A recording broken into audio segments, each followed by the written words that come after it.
por cierto, la primera mujer que ocupa este cargo en Estados Unidos. En general es una figura bastante vinculada a la campaña de Trump. De hecho, hay quien dice que es la mente maestra detrás de la victoria electoral y que en términos generales ha tenido pues, un papel muy directo con, digamos, el propio proceso de hacer campaña para con Estados Unidos. Por lo tanto, se le considera una figura centrada principalmente en la gestión del personal y de medir la temperatura, por así decirlo, política del país, más que de otras cuestiones. Señalo esto porque más adelante vamos a ver cómo hay figuras mucho más divisivas y que tienen perfiles mucho más concretos. Vamos, por ejemplo, antes de seguir con los que ya están confirmados, a hablar de uno de los primeros rumores, ¿no? Uno de los principales debates que ha habido es quién va a ser el secretario de Defensa, el próximo líder para el Pentágono. Anteriormente se estaba rumoreando en prensa que había tres grandes candidatos. El antiguo secretario de Estado, Mike Pompeo, el Ujú. representante por Florida, Mike Waltz, y y el senador por Arkansas, Tom Cotton. Bueno, podemos decir que Pompeo está fuera. Ya ha denunciado públicamente Trump que Pompeo y Nikki Haley, dos figuras importantes de su anterior administración, están fuera. Y ahora la cosa parece ser que está entre Walls y Cotton. Ahora hablamos un poco de los perfiles de ambos, pero me parece interesante plantear el por qué está fuera Pompeo. Pompeo, que fue unas pocas figuras que se mantuvieron bastante en el tiempo durante la primera administración Trump, ha tenido digamos, una ficha particular, un movimiento en particular en relación a la política exterior que podía tener este nuevo mandato, si se producía, cuando en julio de este año publicó un artículo en el Wall Street, creo que fue en el Wall Street Journal, Wall eh, Street Journal. sí, ¿verdad? Un artículo del Wall Street Sí. Journal sobre un posible plan para una nueva administración Trump para resolver el conflicto de Ucrania.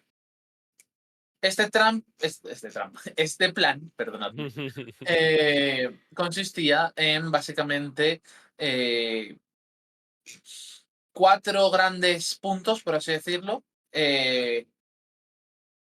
Sanciones reforzadas para Rusia, un programa Lend Lease para Ucrania de 500.000 millones de dólares, levantar todas las restricciones al uso de armamento y que Ucrania se una a la OTAN lo antes posible. Ese era el plan propuesto por Pompeo. Este plan ha sido un tanto desnostado por varias figuras cercanas a Trump y al de este equipo de transición que hay ahora en marcha. Y concretamente, el Político publicaba, creo que ayer o antes de ayer, un artículo diciendo que específicamente Donald Trump Jr., el hijo de Trump, uno de los hijos de Trump, y Tucker Carlson habían tumbado la candidatura de Pompeo, tachándolo de eh, neocon y de, en general, una persona perteneciente al aparato estatal tradicional que no querían en esta nueva administración. Ya que estamos hablando del tema y vinculándolo un poco de esto, también la otra figura que han mencionado un plan sobre Ucrania más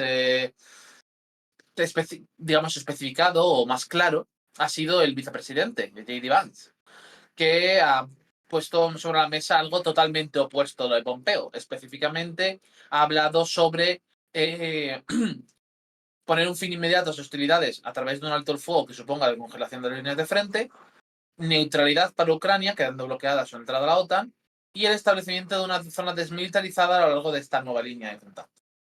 No sé si Pablo quiere entrar a valorar un poco sobre estos dos planes de paz o sobre por qué parece que se están poniendo uno sobre el otro. Mm.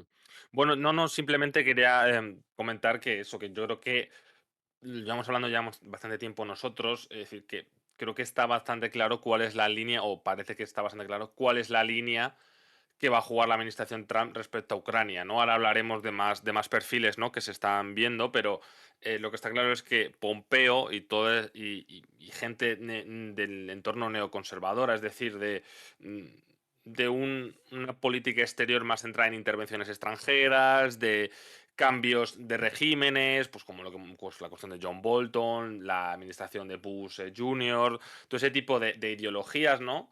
Em, más mucho halcones en el sentido también de hacer intervenciones extranjeras, pues no es lo que está buscando la administración Trump, ¿no? Y por eso Pompeo pues está fuera, ¿no?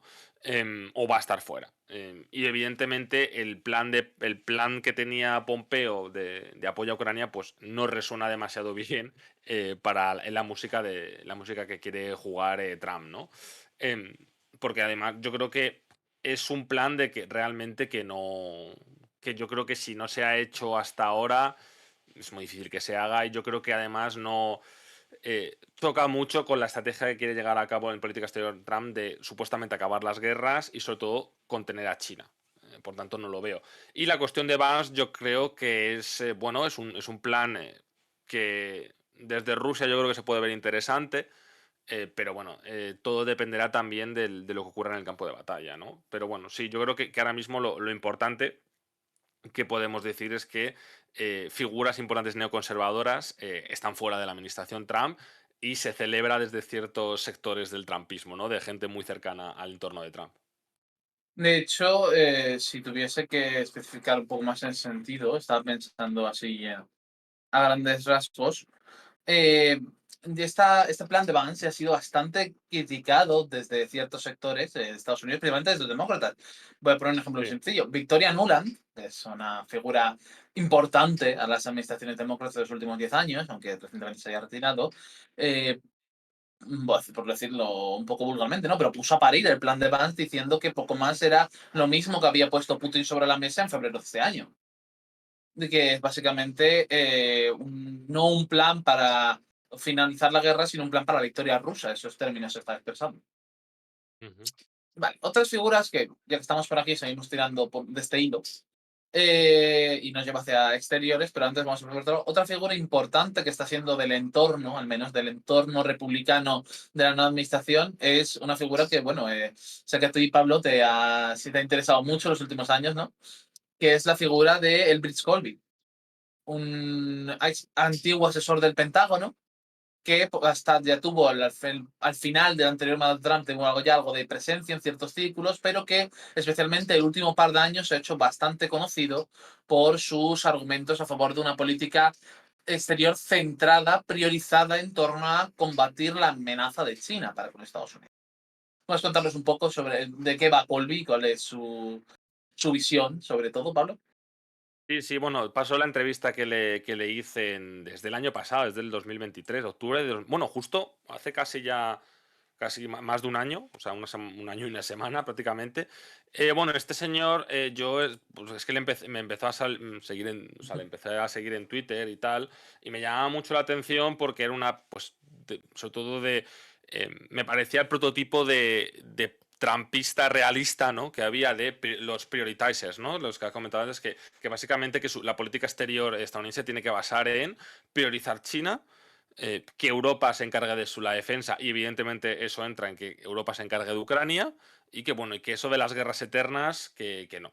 Que no. Básicamente digamos, son los tres puntos principales de ese señor que, bueno, en su momento fue asesor del Pentágono, estuvo en la Estrategia de Seguridad Nacional del 2018, en la que se establecía el cambio hacia una competición entre potencias y todo el posible enfrentamiento con una gran potencia, porque antes la Estrategia de Seguridad Nacional se basaba sobre todo en el enfrentamiento contra dos potencias medias. Se entiende que era una más estrategia pensada en tiempos de Oriente Medio, debemos de pensar por ejemplo, enfrentamiento contra Irán, contra Irak, etcétera, pues se cambia la estrategia hacia digamos, Estados Unidos ante la perspectiva de un enfrentamiento directo contra una gran potencia, ¿no? En este caso se pensaba que era, o se puede pensar que es más China que Rusia, ¿no?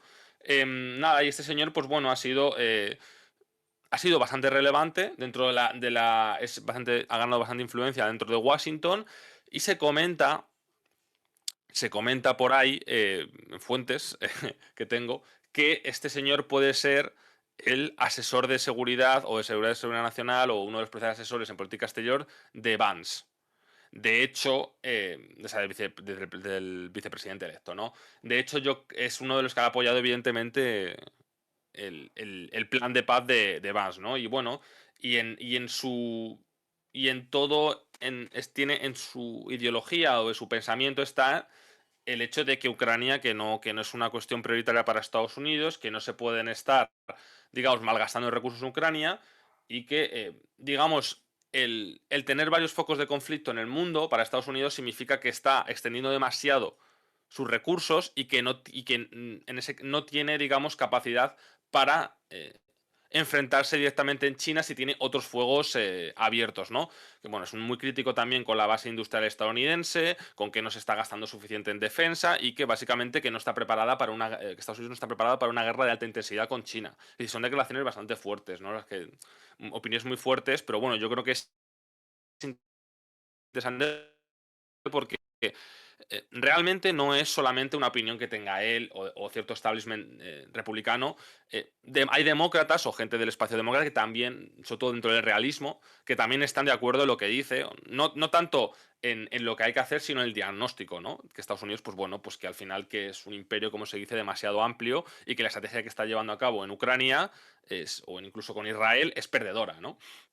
Y este señor, pues bueno, recientemente ha tenido además una entrevista con Tucker Carlson. Para quien no lo sepa, este señor es como el pope de la derecha radical ahora mismo, ¿no? Uno de los popes de la derecha radical, estuvo en Fox, le echaron de Fox y ha creado, digamos, su espacio en Twitter que tiene, tiene mucho arraigo, ¿no? Pues ha hecho una entrevista a Colby y ha tenido mucha resonancia, ¿no? Entre los republicanos y por eso se especula que este señor va a tener un cargo alto, como he dicho, dentro de la administración Trump y lo que yo he escuchado es que va a ser con el vicepresidente Vance. Y básicamente lo que apoya es lo que también apoya a Trump y yo creo que lo que nos va avisando de lo que va a ocurrir es que o los miembros de la OTAN llegan al 2% minimísimo, porque ya están diciendo Vance y toda esta gente que tiene que ser el 3% del PIB de defensa, o la OTAN para ellos no va a existir. Es decir, que no van a poder gozar, por así decirlo, la protección de la OTAN porque porque son denominados free riders, es decir, que no están cogiendo la carga de lo que les correspondía y que porque Ay, Estados Unidos tiene que pagar la defensa de estos estados, ¿no? Eso ahora, básicamente es la línea, ¿no? Que entra. ahora que has dicho eso, y aunque eso nos toca un tema un poco de rebote, Edu, te voy a pasar un gráfico, por si puedes ponerlo en pantalla, sobre cuál es la situación actual del gasto en defensa dentro de la OTAN. La oficial, además de publicó un informe publicado por la OTAN, para poder comentarlo muy brevemente y mostrar cómo, ya que lo ha mencionado Pablo, quiénes son los principales freeriders. Por cierto, España. Vamos a decirlo Sí, muy somos, claramente, sí. somos de hecho, sí, sí, somos Somos el los último más de la lista. odiados. Somos el último de la lista. Somos el país de la OTAN que menos gasta en defensa sobre el porcentaje del PIB. Pero Sí, bueno, luego correcto. traemos eso. Si Edu está por aquí, nos puede ponerlo en pantalla. Y aprovecho la ocasión para mencionar un poco cuestiones vinculadas con lo que esto estabas comentando. Y es que a la hora de hablar de política exterior de Estados Unidos, hablamos solo ya de defensa, pero lo cierto es que hay al menos otros tres cargos que tienden a ser importantes de cara a eso. El primero de todos, evidentemente, es exteriores, que el secretario de Exteriores, que es el secretario de Estado, que ahora mismo también está un poco en el aire. Hay varios nombres circulando, pero el que está quizá más relevante es Marco Rubio, el senador de Florida, aunque también suenan Bill Hagerty o Roberto Bryan, ex consejero de Seguridad Nacional de Trump, Bill Hagerty, senador por Tennessee. Luego tenemos el caso de el consejero de Seguridad Nacional en National Security Advisor, ¿no? Que antes mencionabas tú a Bolton, pues que ahora mismo suena Richard Grenell para ese cargo. Richard Grenell fue embajador con Trump a Alemania y además antes había servido como su enviado especial para Kosovo y Serbia, donde este momento, periodo de negociación durante ese primer mandato de Trump, y en general es una figura muy cercana al presidente, muy bien valorada por este. Y por último, el otro cargo que sí tenemos ya nombrado, porque hemos escuchado hoy ese reporte, es quién será la embajadora, en este caso ante la ONU, que se parece que va a ser Elise Stefanik, que es otra figura una figura muy joven del trumpismo. Creo que perdonadme, fue una de las mujeres más jóvenes, no sé si la mujer más joven elegida nunca al Congreso en 2014 con 30 años y que no recuerdo mismo por qué estado, estoy intentando acordarme. No me sale. Pero bueno, que parece ser que va a ser la vocera, por así decirlo, de la administración Trump ante las Naciones Unidas. Que es un cargo que, si bien no tiene un poder decisor, es por Nueva York, por cierto.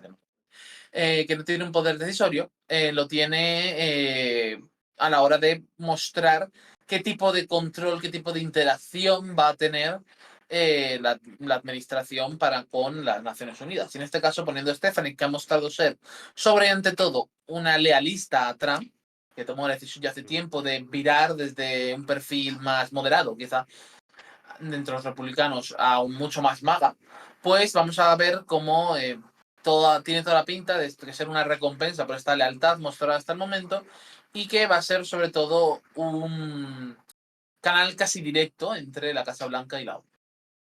Pero bueno, volviendo para atrás y aprovechando que tú ya nos has puesto en pantalla gráfico, bueno, pues ahí podéis ver, es un gráfico que indica el porcentaje sobre de la defensa sobre el PIB que se gasta en cada uno de los países miembros de la OTAN. La línea verde que veis es esa guideline que se acordó en 2014 de tratar de llegar a un mínimo de un 2% sobre el PIB. Y veis cómo hay pues toda una serie de países, entre ellos España, que veis ahí concretamente son Croacia, 1,28. sí, bueno, no iba a decir el porcentaje, que es 1,28%, pero sí. Sino que iba a decir los países. Son Croacia, Portugal, Italia, Canadá, Bélgica, Luxemburgo, Eslovenia y España, que siguen por debajo del 2%. En el extremo contrario de la lista tenemos a Polonia, que es el que más gasta ahora mismo de todos en la OTAN, con un 4,12, creo, es un 4,12% sobre, 4,12. sobre el sobre el PIB, que es pues, un gasto más que considerable. En tercer lugar está Estados Unidos con el 3,38 y ante Estados Unidos y Polonia está Estonia con un 3,43. Así que Ujú. para que veáis un poco cuál es la situación actual y a qué países le van a apretar más las tuercas unos u otros, porque recordemos lo que está diciendo antes Pablo, ¿no? Ya no se habla de alcanzar un 2, se habla de alcanzar un 3. Pues Sí, sí, imaginaos sí. lo lejos que está España de un 3%. O sea, Alemania les van, o sea, aunque veáis que Alemania, evidentemente a nosotros nos van a apretar las tuercas, pero al que más yo creo que van a apretarle las tuercas va a ser a países como Alemania. Porque Alemania como que es, digamos, el ejemplo perfecto de país, por así decirlo, rico, potencia económica de, de Europa, que ha invertido muy poco en defensa. Y básicamente lo que van a decir es, no te vamos a estar defendiendo o no te vamos a estar subvencionando, por así decirlo, tu defensa, espabila, llega de ese 2 y pico que tienen a ese 3, a un 3%. Es que ahora mismo, no solamente además desde Estados Unidos se dice, desde Europa, como también muchos son más papistas que el Papa, incluidos los polacos, los bálticos y otros más, bueno, evidentemente el secretario general de la OTAN, pues dicen que ya no puede ser que el límite sea el 2%, ese guideline, tiene que ser el 3%. Y Alemania será de los que más les aprieten. Reino Unido será de los que más les aprieten, evidentemente. Y a Francia también les van a apretar.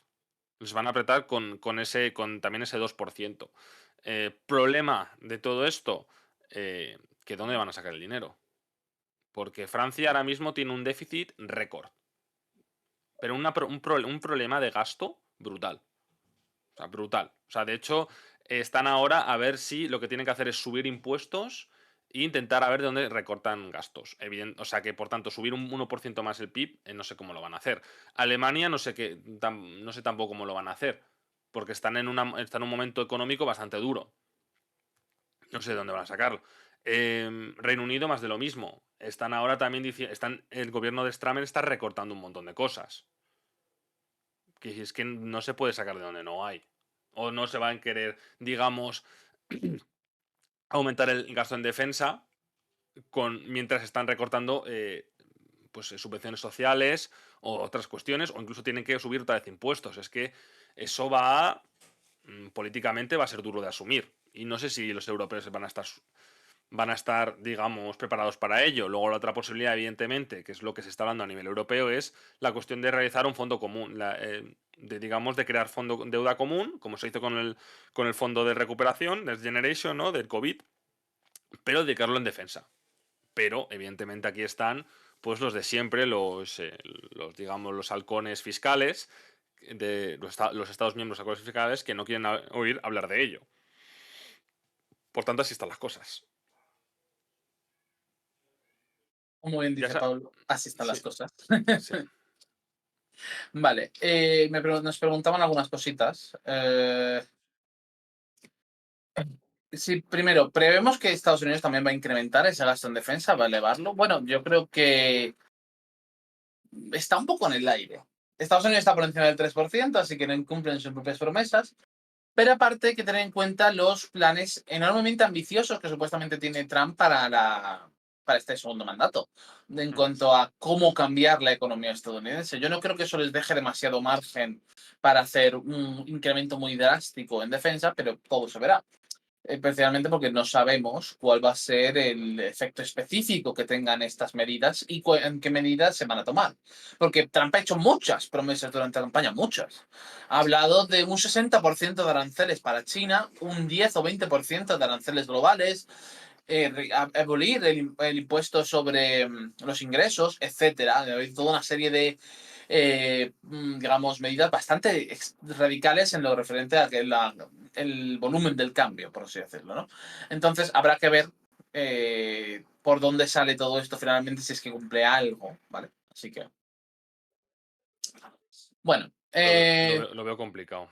sí, yo también veo cosas complicadas en ese sentido, pero iremos viendo. Mm, Porque desde luego es algo que hemos insistido en momentos anteriores, pero si Trump quiere hacer algo, es el momento perfecto para ello, con las dos cámaras, el Supremo, la mayoría de los gobernadores y la presidencia, todas del mismo color. Teniendo todo esto en cuenta, pues bueno, habrá que ver cómo se desarrolla, pero desde luego nunca ha sido, o sea, digamos, es el presidente republicano que más poder ha tenido desde Reagan. Así que vamos a ver qué decisiones toma. ujú. Vale. Más cuestiones que ir tratando. Bueno, a otros cargos que están bastante ya esclarecidos, aunque no vamos a tocarlos tanto, pero son en parte relevantes también para la publicidad exterior, son los relacionados a las políticas migratorias, a las políticas de inmigración. Tom Homan va a ser como le llaman ellos, el Border SAR, ¿no? El que gestione la situación en las fronteras de Estados Unidos. También va a tener un papel importante Stephen Miller, que entre otras cuestiones ha planteado además en recientes entrevistas que va a reaprobar las irrupciones en sitios de trabajo para hacer detenciones, que van a extender las guidelines sobre a quién detener a todos los ilegales y no solo a aquellos que sean criminales o problemas de seguridad Mm, nacional, que eso serían cambios que había hecho la administración Biden. Nuevos pactos para limitar el asilo, castigar a las ciudades santuario, incrementar el travel ban del primer mandato y nuevas restricciones a las visas de trabajo. O sea que en general va a haber mucho, mucho, mucho trabajo por parte de la. Bueno, y aparte, recordemos la promesa que había hecho Trump sobre hacer deportaciones masivas desde el día 1, desde el primer día de mandato, en enero. Así que vamos a ver que eso también es algo que desde luego se ha equipado con las personas adecuadas para hacer semejantes políticas, semejantes cambios, pero está por ver, por supuesto, hasta qué punto van a ejecutarlos y qué consecuencias va a tener. Eso va a ser importante. ujú. Vale. Y creo que con esto hemos terminado con los cargos ya electos, porque, o sea, ya elegidos por parte del equipo de Trump, porque la mayoría de los que quedan, los más importantes, tienen que pasar por la aprobación del Senado y no empezaremos a conocer quiénes son los candidatos más predominantes hasta diciembre, más o menos, mediados de diciembre, pero vamos a empezar a saberlos de cara a que cuando entra la nueva administración en enero, pues vaya un proceso rápido. De hecho, el otro gran debate que hay a este respecto es quién va a ser el nuevo líder de la mayoría en el Senado de los republicanos, ahora que Mitch McConnell se ha retirado de su dicho cargo. Y que suena, bueno, hay que va a ser Rick Scott, pero hay, de hecho, figuras como Trump, como Musk, lo han apoyado y queda por verse porque eso va a ser también importante en los equilibrios de poder. Pero bueno, creo que compañeros como Carlos o Alex, que nos lo contarán en más detalle más adelante cuando sepamos más información. Y con esto nos volvemos un poco sobre el tema de política exterior. Nos estaban preguntando sobre quién sería peor, quién sería mejor, de quién es más o menos peligroso sobre los candidatos para exteriores y defensa de los que os mencionado. A ver, hay que entender una cosa. Pablo antes también lo estaba planteando y creo que es relevante. Hay ahora mismo tres grandes grupos, por así decirlo, dentro de la política exterior estadounidense, republicana, más específicamente.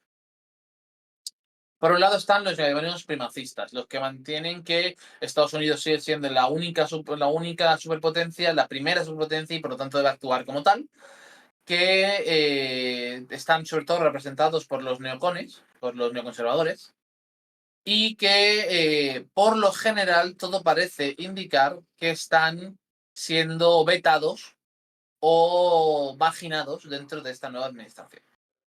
En segundo lugar, tendríamos los restrainers, que digamos que son la sección más aislacionista, podríamos decir, de Estados Unidos, que Sí. buscan pues, recortar mucho la participación en instituciones internacionales, el participar menos en la OTAN, no involucrarse en conflictos, etc. Y por último están los prioritizers, como Colby, que estaba hablando antes Pablo de él, que buscan que, por así decirlo, reconocen los límites en la capacidad de actuar de Estados Unidos y deciden que hay ciertas prioridades en casi es total seguridad. China es la prioridad número uno, casi por así decirlo, el punto que están todos de acuerdo, y que por lo tanto se deben recortar de otros sitios para poderse centrar en eso.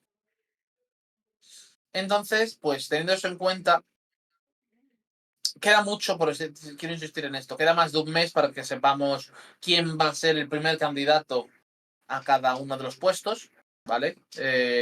Pero queda ver principalmente, yo creo, que sobre qué van a ser prioritizers, porque creo que los prioritizers van a ser el núcleo del equipo y Sí. a qué le van a dar más importancia. Y básicamente, por ahora, todo parece indicar que hay dos temas que le van a dar más importancia: Oriente Medio y China.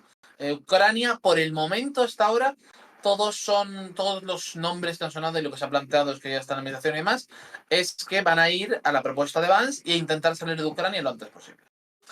¿Vale? ¿Sobre esto quieres añadir algo más?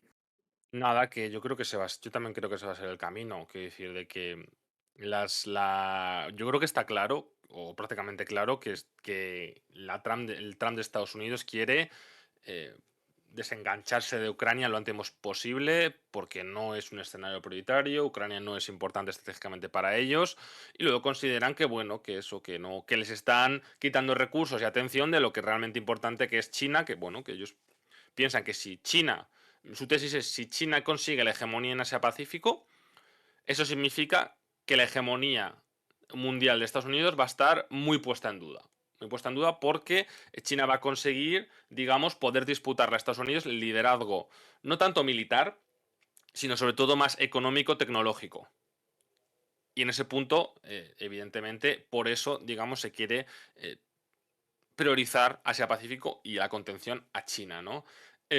Y respecto a Ucrania, pues no, al final lo que ellos piensan sobre todo es que es un problema europeo y que Rusia es una gran potencia, pero es un problema regional, que sobre todo que es un peligro para Europa, no para Estados Unidos. Em, Eso, yo digamos que yo creo que va a ser la tesis de la administración Trump en cuanto a política exterior. Evidentemente, eso es lo que ellos pueden percibir, pero una cosa es lo que se dice y otra cosa es lo que se hace. Y respecto a Oriente Medio, yo opino que evidentemente el apoyo a Israel no va a flaquear.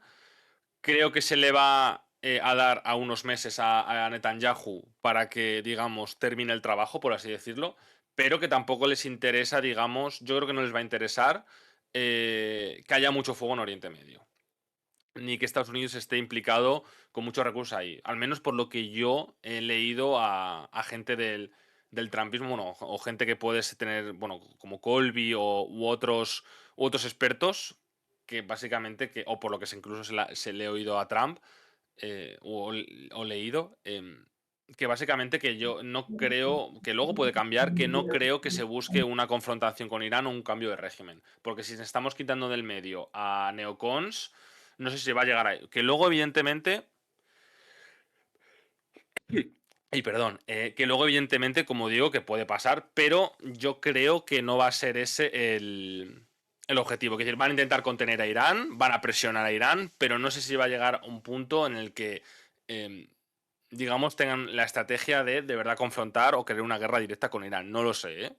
Pero que puede cambiar. Pero yo creo que así de primeras van a buscar ese pivot to Asia bastante prioritario. Yo tengo algo más de dudas sobre Oriente Medio.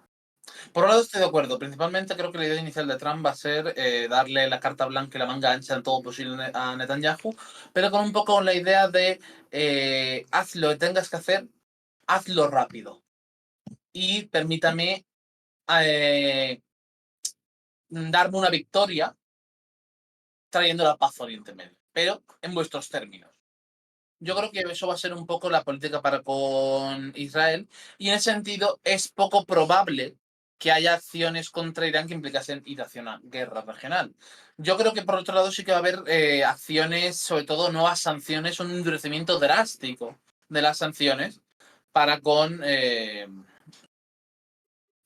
con Irán.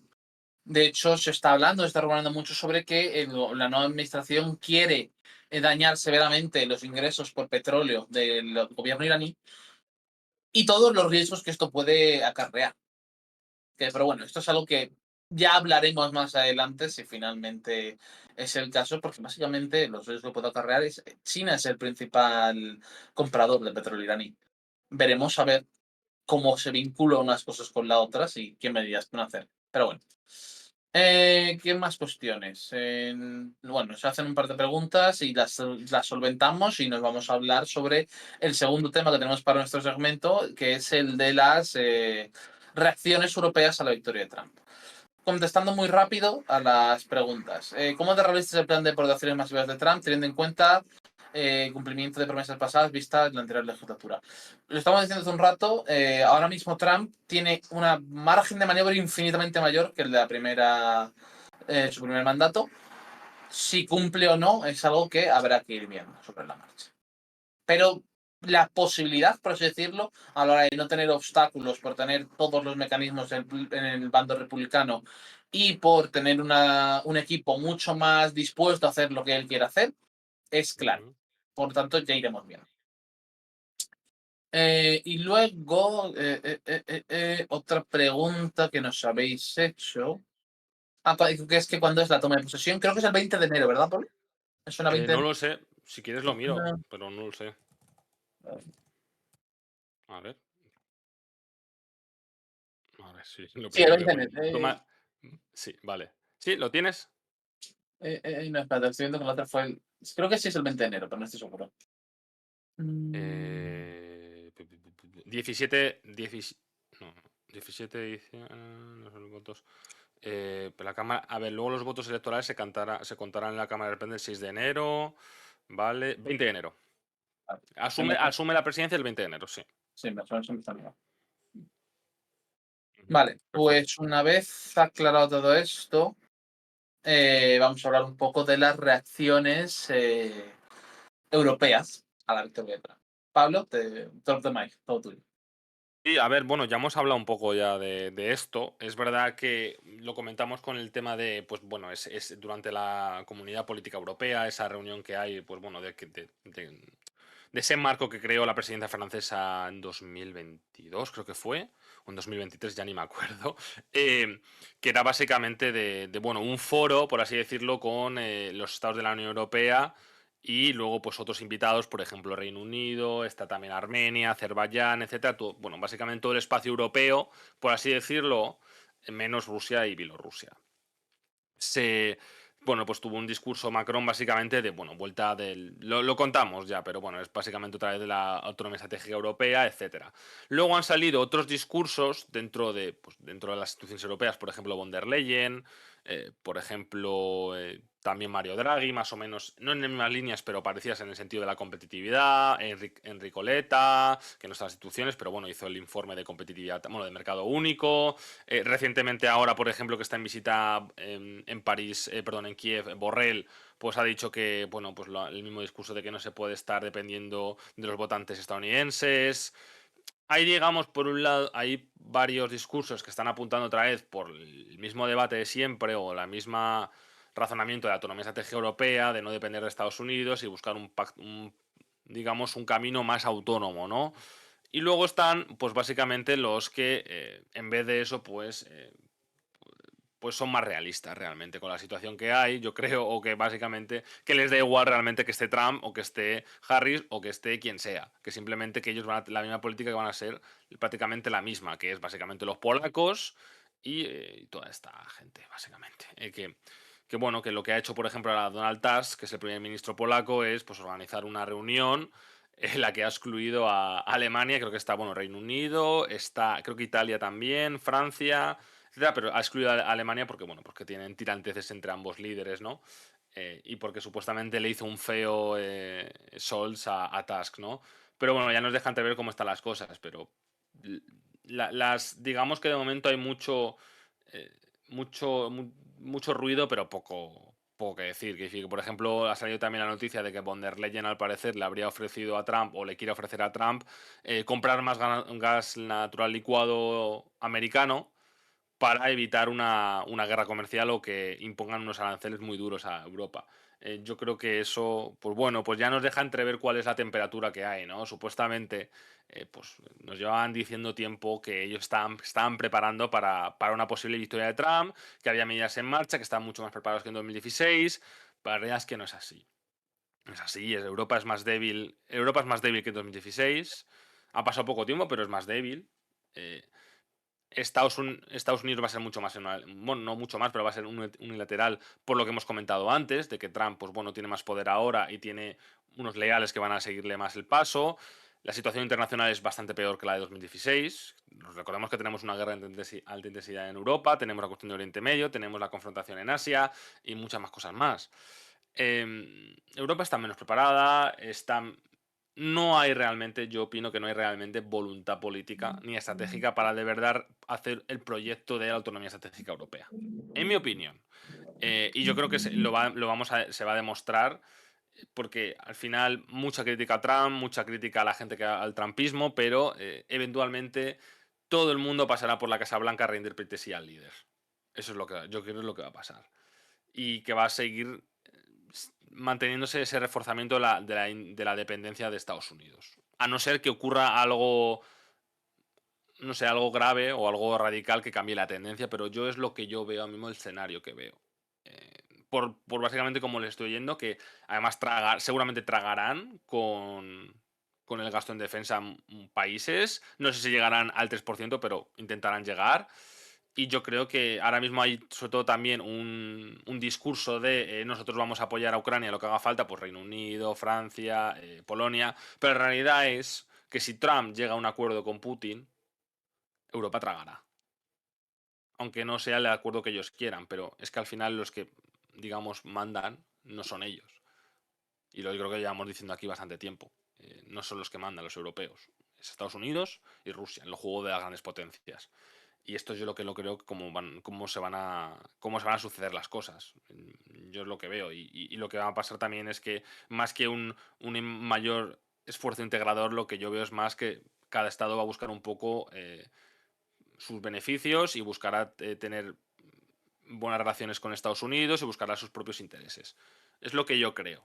Yo no creo que dispongamos de un momento ahora mismo para esa autonomía estratégica, sobre todo que también que carecemos de líderes. Carecemos de líderes de fuertes. Scholz está. Seguramente le quede un año en la Cancillería. Macron, internamente, ya sabéis cómo Menos está. porque tiene que convocar elecciones antes de Ah, septiembre. ¿ves? Bueno, pues mejor me lo pones. Quiero decir, ¿qué liderazgos hay en Europa? Von der Leyen, es que lo peor es que a lo mejor es von der Leyen, pero es que von der Leyen es una persona que es bastante pro-estadounidense. Y luego no tiene un mandato que, digamos, para poder realizar las cosas que hay que hacer para poner que al final son Estados miembros los que mandan. yo es que lo veo todo, tengo un enfoque más pesimista. Voy a matizar solamente tus palabras un momento porque sé que estamos de acuerdo con el asunto. Simplemente decir que el momento sí es el adecuado. Es el momento en el cual, si la Unión Europea quisiera, es la ocasión para hacer una separación de Estados Unidos, para levantarnos con nuestro propio pie y hacer las cosas de manera. La separación lo digo en un sentido, no necesariamente romper de no ser aliados, ni mucho menos. Simplemente lo digo en el hecho de ser autónomos, ser capaces de hacer cosas por nuestra propia cuenta. Sin embargo, como dice Pablo, no tenemos ni los líderes, ni las líneas de pensamiento, ni en general las intenciones aparentes de hacer esto, por mucho que Macron y otros se llenen la boca con esto, autonomía estratégica y demás, porque es un discurso que ya vimos en el primer mandato de Trump y desde luego no hemos llegado a ningún sitio. No hemos hecho progresos Al revés, particularmente al significativos. revés, de hecho. Todo Hemos lo ido para contrario. atrás. Hemos ido para atrás porque dependemos más de Estados Unidos Y en en nuestro... consecuencia, Sí, sí, sí. pues no nos queda otra que eh, como en vez de reunirnos, llegar a una búsqueda, hacer una búsqueda profunda en este sentido realmente, porque esto requiere unos debates muy serios, pero que no se están haciendo sobre cuáles son los intereses de Europa y cuál debe ser nuestro futuro, pues como no estamos haciendo esta cosa, estamos haciendo la contraria, que es que, como ha dicho Pablo, lo más probable es que veamos un peregrinaje de líderes de los Estados miembros yendo por su cuenta a firmar acuerdos bilaterales con Trump en un sálvese quien pueda. Y en consecuencia, pues bueno, estamos en una situación muy, voy a decir dramática, pero ni siquiera es dramática, es un poco desesperanzadora, ¿no? No somos particularmente optimistas sobre lo que pueda pasar entre Europa y Estados Unidos en los próximos años, por mucho que tengamos una oportunidad histórica que tiene toda pinta que probablemente se vaya a dejar pasar.